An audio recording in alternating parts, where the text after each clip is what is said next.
आप सभी को जय माता दी, राधे राधे। आप सब कैसे हो कमेंट में ज़रूर बताइएगा। आज मैं आप सभी के बीच में बहुत छोटा सा, बहुत प्यारा, बहुत पुराना देवी गीत लेकर आई हूँ। वीडियो को फुल वॉच कीजिएगा। कैसा लगा कमेंट में ज़रूर बताइएगा। धन्यवाद।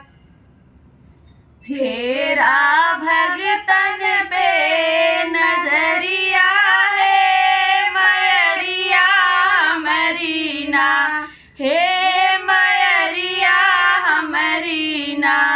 फेरा भगतन पे नजरिया है मयरिया मरीना, हे मयरिया मरीना। तब ताऊ काऊ मैया आई बैगाड़े दिनवा, हे मैया आई बैगाड़े दिनवा, हे मयरिया मरीना, हे मयरिया मरीना।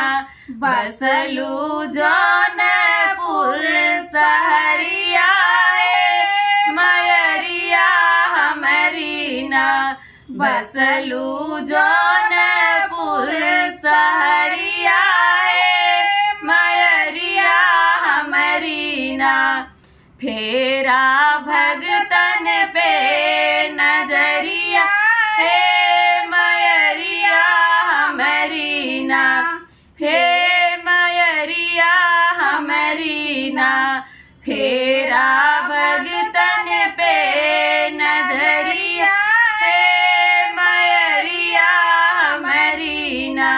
तब ताऊ काऊ मैया आई बैगाड़े दिनवा, हे मैया आई बैगाड़े दिनवा, हे मयरिया मरीना, हे मयरिया मरीना।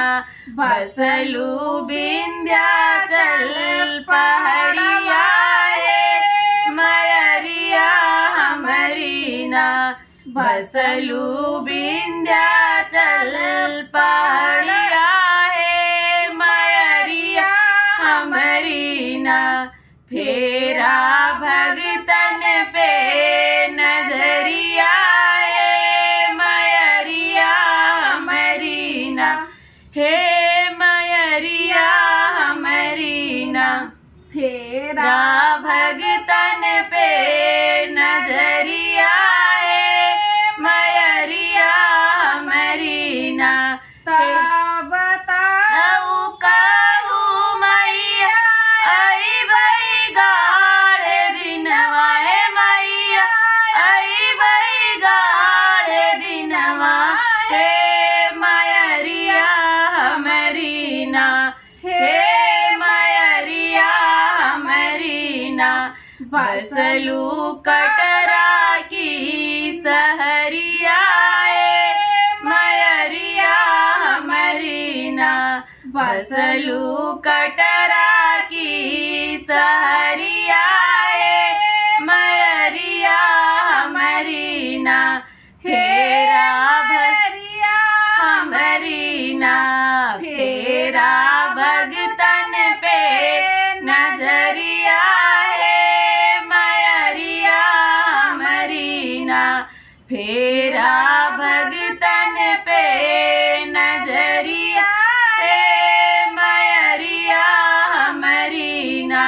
तब ताऊ काऊ मैया आई बैगाड़े दिनवा, हे मैया आई बैगाड़े दिनवा, हे मयरिया मरीना, हे मयरिया मरीना।